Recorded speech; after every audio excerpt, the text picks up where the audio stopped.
Welcome to this webinar on introducing the AI Lakehouse. My name is Jim Dowling and I'm CEO and co-founder of Hopsworks. Just a point of order, you can ask questions with the Q&A button at the top and we'll take those questions at the end of the webinar. So without further ado, let's get started. We're going to talk about the Lakehouse today, and we're going to talk about how we extend the Lakehouse to build an AI Lakehouse. So let's introduce the Lakehouse first. It's a relatively recent concept. It's merging the ideas of a data warehouse and a data lakehouse. And really, it's about disaggregating the stack. So just as cloud computing revolutionized enterprise computing by separating storage and compute, the Lakehouse is separating the storage, so storage of our tables in S3 on file formats like Delta Lake, Apache Iceberg, and Hoodie, so they're Parquet files with metadata around them. We're separating them from the query engines that are going to process that data. So they could be SQL-based query engines, they could be streaming query engines, they could be Spark or data frame-based query engines like Polars or even Pandas.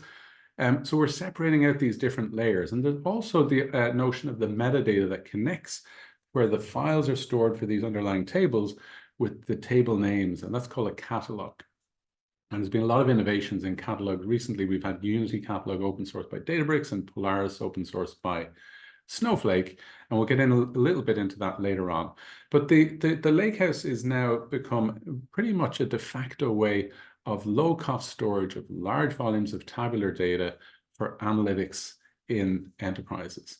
And of course, we want to also use this data for AI, not just for analytics. So we'll have for analytics, we'll have data integration tools that get the data in, BI tools for analytics. There is this notion of real-time data we'll get into, and we think that we do need to extend the Lakehouse for real-time data. That means event buses like Kafka, Red Pandas, and Kinesis need to be part of the overall AI Lakehouse story, because we want to extend this to real-time. And as you know, the Lakehouse, because it's analytical data, it's storing this data in large quantities and columnar tables for querying. This isn't real time. So we'll get into some of the things that we see that are missing from Lakehouse to do AI systems. And when I say AI systems, it's not just real time, it's also batch AI systems, and it's also large language model AI systems. We want to have a unified platform for managing this data for all of these three different types of AI systems. So what can't we do with the Lakehouse today? Well, a really interesting company are ByteDance. They make TikTok. And ByteDance have exabytes, that's thousands of petabytes of data used to train their AI models for things like ads, search, and recommendations that we'll get into in a second. But they're storing all of that data in Iceberg tables. So it's a lakehouse. This data is primarily powering its most value-added AI-driven service, the recommendations in TikTok. So if you've ever used TikTok, you'll know that when you look at videos, when you swipe, when you click on a video, or you hop over a video, skip a video, those events get sent to TikTok, and TikTok reacts within a couple of seconds. Within a few seconds, it's able to adjust the recommendations it makes in order to keep you better engaged. It's being called digital crack by many people. It's very addictive, and it's its key differentiator from other video streaming platforms. So what they do in TikTok for the recommendation system is they have these hundreds or millions or billions of videos, and they're able to, within a couple of hundred milliseconds, recommend videos for you. And then it's able to ingest all of the events that you take on your device. And within a couple of seconds, they're used as part of that prediction. So it's a very fast feedback loop. And you can't do that with the Lakehouse today. Naturally enough, because the Lakehouse doesn't have this real-time component. But what we can see with TikTok and ByteDance data is they took their Lakehouse data and they're able to build this real-time on top of it. So you might think, well, I would like to have something similar to TikTok. I'd like to have some competitive differentiation in my particular business. Excuse me. And we might go and say, let's look at Databricks, or let's look at Google Vertex. They have a Lakehouse, and we're able to ingest data in, and they do have some real-time serving of features, but you can't build TikTok today on that, because the architecture that they follow is that they ingest the data first into the lakehouse, so first into your Delta Lake tables, whether it's real-time, where it's coming from Kafka. Those events that you click on might end up in Kinesis or Kafka, but they're going to end up in these columnar tables first. It's going to take on the order of minutes before the signal from you swiping or clicking on a video becomes available to make predictions in your real-time AI. The other thing to think about here is that if you follow this very simple architecture where we copy Lakehouse data into our real-time database that's going to serve the real-time AI applications, you need to consider the data model. So how we organize those tables. Will they be in a star schema, a snowflake schema? Will they be one big wide table? We can't just willy-nilly copy one to the other, because columnar data tables, which is the Lakehouse, are not the same as the row-oriented tables that we use in our real-time databases. We'll get a little bit into that later on. So real-time is one key part that's missing from the Lakehouse as it stands today. Another key part is Python. Python is, in fact, a second-class citizen in the Lakehouse today. And don't take it from me. Take it from Netflix, who developed Iceberg. So they were the first developers of Iceberg, have been using it the longest. And they also have heavy use of AI in their company. So what Netflix saw was that they have a lot of data scientists who want to use the data that's in their Iceberg tables for training models, but also for batch inference and for online inference. And one of the problems is that reading that data from the Iceberg tables is very slow. So if you're a large Lakehouse provider and you're exposing this via JDBC or ODBC, so that a Python client can read the data from your Lakehouse with an ODBC or JDBC service, that's really slow, because the data is serialized, it's pivoted from column-oriented to row-oriented, and then pivoted back and deserialized. And what Netflix did was developed a fast data library.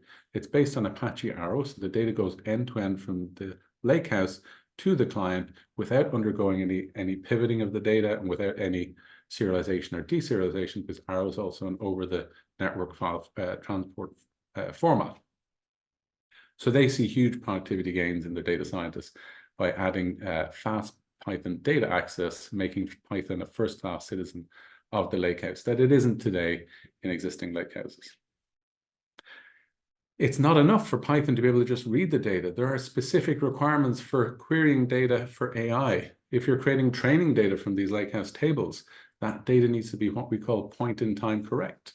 So if you're joining features or columns from different tables together to create training data, you can see here we have an example where we're joining air quality data with weather data.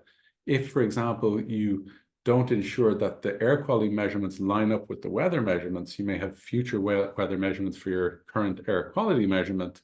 Well, that'll cause problems when you want to then train a model. You'll get what we call future data leakage. So your query engine needs to be aware of this. It needs to be able to do what we're called temporal joins. And then we also have the problem of, we know that regulation is coming to AI. So when you have very large training data sets that you create from all of these Lakehouse tables, sometimes you're going to have to clean them up, and you may need to recreate them for regulatory reasons. So if you want to reproduce a training data set that's being created from many different tables, we have this problem of late arriving data. So in the diagram you can see here, we can see these blue dots arrived a little bit late, just after we created a training data set version 1. So when training data set version 1 was created, those dots or those air quality measurements weren't included in it. Later on, those events arrived just after the training data set was created, and then we know the air quality measurements on the previous days. So if we use this event time, the time at which we created the training data set to recreate the data, we would have included these late arriving events, and that would not be correct, because we wouldn't be reproducing the data set exactly as it was at that point in time. To do this correctly, we need ingestion time. So we need to know when these events were ingested, not the actual time stamps for the events. So this is something that our query engine also needs to support in order to build correct AI models. It's not in the Lakehouse. Finally, large language models. Large language models currently today, they support, of course, what we call retrieval augmented generation, the ability to take external data included in the prompt to help your model answer questions better. So the most important or most valuable enterprise data that you can include in your prompts is data in the Lakehouse, because we have huge volumes of data there pertaining to everything related to enterprises. But currently that data isn't accessible by retrieval augmented generation. We need some way of going from the Lakehouse to vector indexes. We'll look at a little bit of function calling later on. But we need support for that to make that data available to large language models so that they can reason about some of the data that you have in your Lakehouse. We also need to be able to maybe fine-tune large language models using the data from the Lakehouse. And these are challenges that are not really yet addressed by the Lakehouse itself. So there's some of the challenges that we have. And you may think that, well, we have ML Ops, which has been a new category of platform designed to help you build and operate AI applications that we can just merge together with the Lakehouse, because that's where the data is. But many of the ML Ops platforms out today predate the Lakehouse, and they haven't been designed to work natively with Lakehouse tables. So what you have often, and you'll see at many organizations, are separate data teams managing data for AI and managing data for analytics. But of course, the goal is to bring those together, to have a single unified data platform that feeds both AI and analytics. So MLOps platforms are often disconnected or disjointed from the Lakehouse. So we need to sort of pull them together. So that's what we've been doing at Hopsworks. Hopsworks has been an MLOps platform. We've been leading the creation of a new category called the feature store, which was the data layer for AI. But we've always built from day one, we've been building on Lakehouse file formats. So we've been working on Apache Hudi, and now we support Delta Lake and soon Iceberg. And that has been fundamentally what we've been doing. So what we've been doing to the Lakehouse is we've been adding these layers around it. And now we can see how we can extend the Lakehouse. So maybe you have an Iceberg Lakehouse already, and you don't have support for AI on it. How can you add support for that? Well, with Hopsworks, what we provide is a lot of the AI infrastructure that you need to operationalize your AI systems. So for real-time AI systems, you'll need this feature serving database. So we provide that. We provide model serving support with K-serve, including VLLM support for large language models. And then we have vector index support now in our feature store. So in the tables that are in these real-time feature serving tables. So that's separate, that what we will still need these AI capabilities separate from the Lakehouse. They're powering real-time AI, and they're powering these online models. I already talked about some of the challenges related to Python being a second-class citizen in the Lakehouse. And for this, we developed a new query service called Hopsworks Feature Query Service, or just Hopsworks Query Engine. And what this does is it provides the fast access, the arrow-based access from our Lakehouse tables to Python clients. But it also addresses some of the challenges we discussed related to creating point-in-time correct training data, reproducing training data sets exactly as they were at that moment in time for regulatory purposes. And this query engine helps power your AI pipelines. So the pipelines are the programs that create the features or the training data, the programs that train the models from your training data, the tables in the Lakehouse, and then the inference programs that make predictions from new data that arrives, and also from the models that you've trained. And the AI pipelines are what really make up your AI system. Everything beneath it is the infrastructure that you shouldn't have to build when you're building an AI system. But the other thing that's of note here is that the event bus, whatever your event bus is, you'll need to have that for a real-time system. That's going to be part of your AI Lakehouse. So when event data comes in, like we saw on TikTok, we want that data to power our real-time models, but we also want that data to be stored for historical purposes so we can train models with it. It needs to end up in our Lakehouse tables. And for that, we have support, of course, with the example of Hudi Delta Streamer so that we can stream the data from the event bus directly into the tables, Hudi tables, for example, in the Lakehouse. So this is basically the core of the Lakehouse. There's one other point here that's important, which is catalogs and monitoring. So catalogs, as we know, are mentioned earlier as a way of mapping from your tables in the Lakehouse to the files that store them.